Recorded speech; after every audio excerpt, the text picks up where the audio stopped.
Hello friends, आज के इस वीडियो में हम जानेंगे कि डाबर इंडिया का आने वाले टाइम में क्या प्लान्स हैं, क्या फ्यूचर प्लान्स हैं, उनके बिजनेस को ग्रो कैसे करेंगे, वो अपने सेल्स को, अपने वॉल्यूम को कैसे ग्रो करेंगे ताकि जब सेल्स होगी तभी तो प्रॉफिट होगा और प्रॉफिट होगा तभी तो हमारा शेयर प्राइस बढ़ेगा।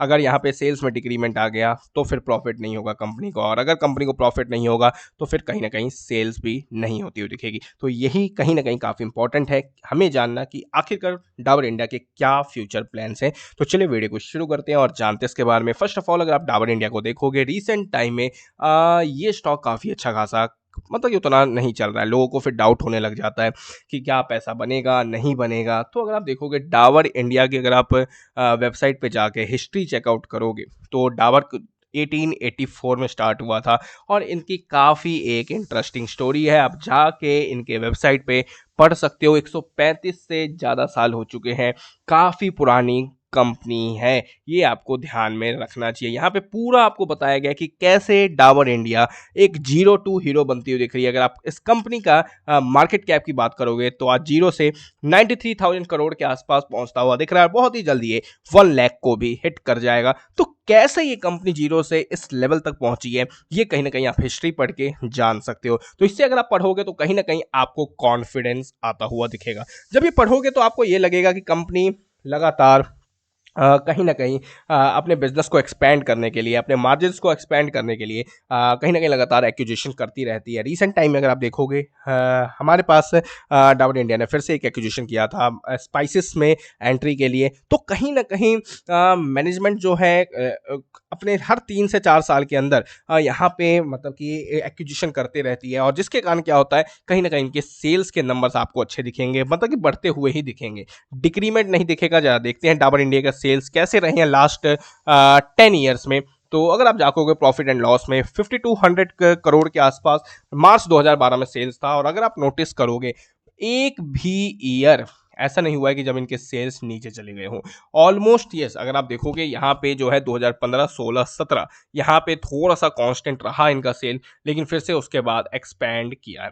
और लास्ट अगर हम देखें तो 10 ईयर्स के अंदर ऑलमोस्ट सेल्स के नंबर्स मतलब कि डबल से ज़्यादा है। तो सेल्स कंटिन्यूसली बढ़ रही है। तो ये सेल्स बढ़ना, टॉप लाइन बढ़ना किसी भी कंपनी के लिए काफ़ी इंपॉर्टेंट हो जाता है, ये आपको जरूर ध्यान में रखना चाहिए। तो अब चलते हैं इनके एक्सपेंशन प्लान्स क्या है रिसेंट टाइम में, तो उसके बारे में जानते हैं। तो अगर हम यहाँ पे बात करें तो सबसे पहले जो डाबर इंडिया का एम जो है वो नेशनल प्लेयर बनना है स्पाइसेस बिजनेस में। और इन्होंने, अगर आप देखोगे गूगल पे जाके डाबर इंडिया स्पाइसेस अगर हम लिखें तो डाबर इंडिया ने रिसेंटली ही एक मसाले कंपनी को भी एक्वायर किया है। आई थिंक वो बादशाह मसाला है, ठीक है। तो जरा देखते हैं। यस, बादशाह मसाला है। यस, ये देख रहे हो आप। डाबर ने बादशाह मसाला में 51% बहुमत हिस्सेदारी हासिल की। तो कहीं ना कहीं इसने इन्होंने जो स्पाइसेस इंडस्ट्री में एंट्री के लिए बादशाह मसाला को एक्वायर किया है। 51% मेजोरिटी स्टेक कहीं ना कहीं उठाया है। ये चीज आपको ध्यान में रखना चाहिए। अब इनका क्या कहना है जरा देखते हैं। Dabur India aims to develop its turnover in the next 3 years and become a national player in the spices business. ये नेशनल प्लेयर बनना चाहते हैं स्पाइसेस के बिजनेस में। और टारगेट क्या इनका 3 साल का, ये टारगेट आपको याद रखना चाहिए, डेट नोट कर लेनी चाहिए। और 3 साल बाद देखना चाहिए कि क्या कंपनी ने अपना वादा पूरा किया, क्या जो इन्होंने बोला था कि क्या वो पूरा होता हुआ दिखा या नहीं। With acquisition of the Badshah Masala, chairman Mohit Verma said in an interview. Chairman जो है मोहित वर्मा, रिसेंटली इंटरव्यू हुआ है, उनमें इन्होंने ऐसा कहा है, ठीक है। तो आगे देखते हैं क्या है। तो फिर यहाँ पे अगर आप देखेंगे FMCG major Dabur India aims to double its turnover in the next 3 years and become a national player in the spices business with acquisition of Badshah Masala. Chairman, ये हमने ऑलरेडी पढ़ लिया है।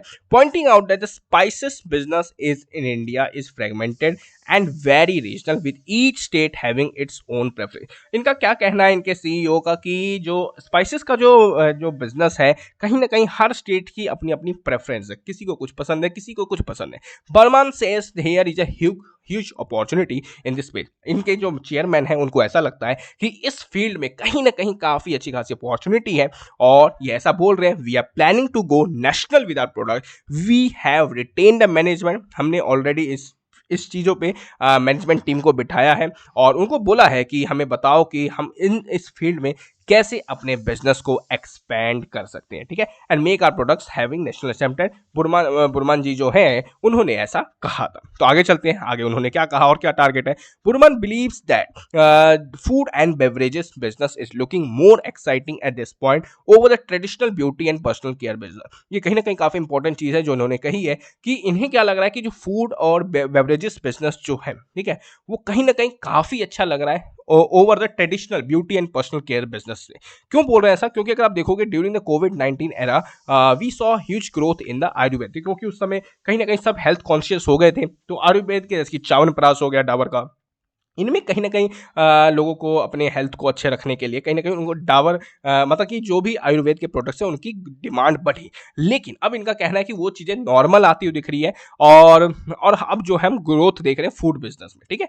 क्योंकि अब लोग जो है दोबारा मार्केट में जा रहे हैं और फिर से वही चीज़ जो पुराने 2020 से जो लॉकडाउन के बाद जो पहले जैसा चल रहा था वैसा ही होता हुआ दिख रहा है। तो कहीं न कहीं आयुर्वेदा प्रोडक्ट्स में अब उतनी ग्रोथ नहीं दिखेगी, ग्रोथ दिखेगी मतलब, लेकिन वो फ्लैट होता हुआ दिख रहा है। जैसा पहले चल रहा था वैसा नहीं है, ये इनका कहना है। तो ये चीज़ आपको ध्यान में रखनी चाहिए। आगे हम फिर से चलते हैं, क्या कहना है इनका। तो commenting on the soaring inflation, तो जैसे कि आप लोगों को पता ही है, रीसेंट आफ्टर 2020 काफ़ी ज़्यादा अच्छा खासा इन्फ्लेशन बढ़ता हुआ दिखा। इनपुट कॉस्ट काफ़ी सारे कंपनीज के बढ़ते हुए दिखे हैं, ठीक है। और इन्होंने क्या बोला कि ये काफ़ी डिफिकल्ट होगा कि वो सारा का सारा जो इनपुट कॉस्ट है वो कंज्यूमर को पास कर दे। ये काफ़ी मुश्किल काम है। तो उनका कहना है कि हो सकता है आने वाले टाइम में मार्जिन पे प्रेशर दिखेगा इसके कारण। ये आपको जरूर ध्यान में रखना चाहिए। वैसे इन्होंने कहा कि जो इनके जो वॉल्यूम का जो ग्रोथ है वो कहीं ना कहीं बढ़ता, वॉल्यूम मतलब सेल्स में बढ़ता हुआ दिख रहा है सेल्स। तो अगर हम जाके देखते भी हैं सेल्स में, यस ग्रोथ है। यहाँ पे आप देख सकते हो ओवरऑल 500 CR के आसपास ग्रोथ देखा जा रहा है। और अगर हम मार्जिन की बात करें तो यस, यहाँ पे मार्जिन में 2% का अभी भी दिक्कत लग रही है। तो जैसा इन्होंने इंटरव्यू में कहा है वो आपको जरूर ध्यान में रखना चाहिए। तो अब यहाँ पे देखते हैं, on being asked about the rural slow down, Burman said that in the last 6 quarter the urban market had been growing at the fastest pace. तो जो अर्बन है, शहरी इलाका जो है वो काफ़ी अच्छे तरीके से ग्रो कर रहा है, लेकिन इन्हें कहीं ना कहीं प्रॉब्लम हो रही है रूरल मार्केट में, ठीक है। तो वहाँ पर ये कहीं ना कहीं छोटे पैकेजेस से आ रहे हैं, छोटे साइज के पैक्स ऐड कर रहे हैं ताकि कहीं ना कहीं वो चीज़ सॉल्व हो जाए। और इनका ये कहना है कि आने वाले टाइम में, ठीक है, वहाँ पे कहीं ना कहीं रिकवरी भी मतलब कि रिकवरी आती हुई दिखेगी। अब ज़्यादा दिनों की दिक्कत की बात नहीं है, ऐसा इनका मानना है। फिर आगे अगर आप देखोगे, इन्होंने रिसेंटली फ्यूचर पे एवरीडे ब्रांड है एक, ठीक है, जो बैटरी की है, और उनमें भी इन्होंने थोड़ा बहुत स्टेक उठाया था। और मैंने जब रिसेंटली गूगल पे सर्च किया कि क्या कितना स्टेक वगैरह लिया था इन्होंने, तो यहाँ पे आप देख सकते हो Burman family of Dabur acquired 0.28% in everyday, ठीक है।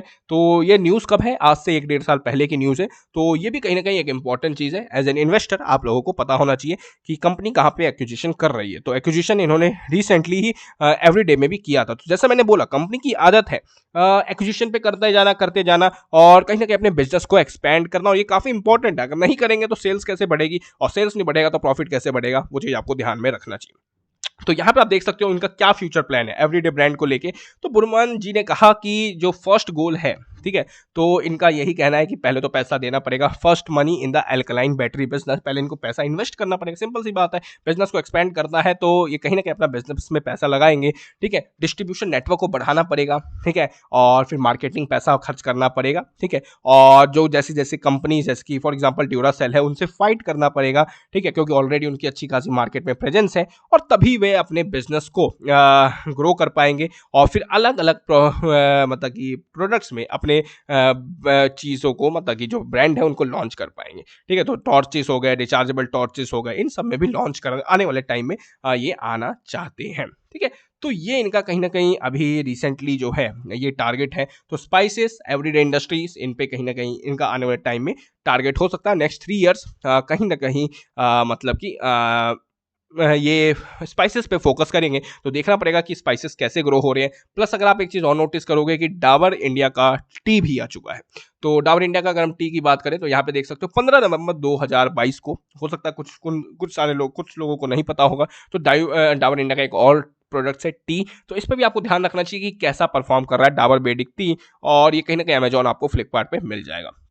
तो जब भी हम देखते हैं, तो जब ये चीज़ें आप पढ़ते हो तो कहीं न कहीं कॉन्फिडेंस आता है, ये स्टॉक परफ़ॉर्म कर सकता है आने वाले टाइम में और स्टॉक के चांसेस हैं ऊपर जाने के। अब ये चीज़ आपको ध्यान में रखनी चाहिए और किसी भी कहीं न कहीं आप इन्वेस्टमेंट कर रहे हो तो ये सारी चीज़ें पढ़ना कहीं न कहीं काफ़ी इम्पोर्टेंट हो जाती है। तो आगे मिलते हैं, कुछ भी अगर न्यू अपडेट मिलेगा डाबर इंडिया से रिलेटेड या किसी भी स्टॉक से, मैं आप लोगों के साथ शेयर कर दूँगा। तब तक के लिए आप चैनल को सब्सक्राइब कर लें। Thank you for watching this video.